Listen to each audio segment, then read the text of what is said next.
Kamusta mga ladies and gang? Ano nga ba ang kayang gawin ni Hirara? Tara, ating kilatisin ang bagong hero na ito sa loob ng 3 minuto or 2 minutes. Let's go! Isang bagong assassin ba ang iyong nais?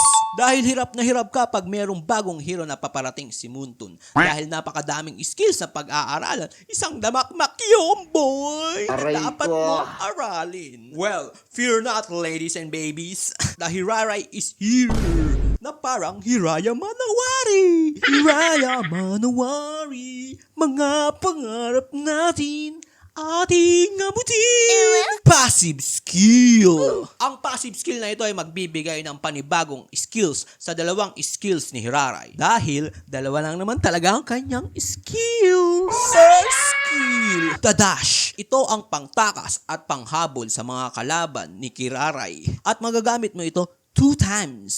At pag ginamit mo ang swipe to the right nito papunta sa kanyang second skill, ay magiging snare ito at hihinto ang mga kalaban na tatamaan nito. At magkakaroon sila ng damage. Second skill, ang paypay ihaw. Chicken inasal yan. Isang damage ability na AoE. Pag ginamit mo ito sa mga kalaban, ay tatamaan sila sa loob ng fan shape na yan. At pag nag-swipe to the left ka, papunta sa first skill, ay magiging invulnerable siya. AoE damage ito. Time to practice and get those outplay montages. Let's go! And don't forget my spaghetti.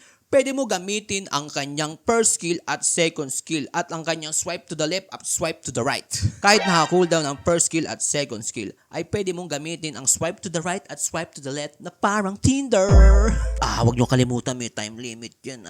Dahil 2 times ko lang pwede mag-dash or gumamit ng swipe ability dahil meron itong cooldown. Kaya mag-iingat kayong mabuti mga Ropa Pips. Well folks, that's all the time we have for today. Magkita-kita ulit tayo next week. Bye! Ingat! Paalam!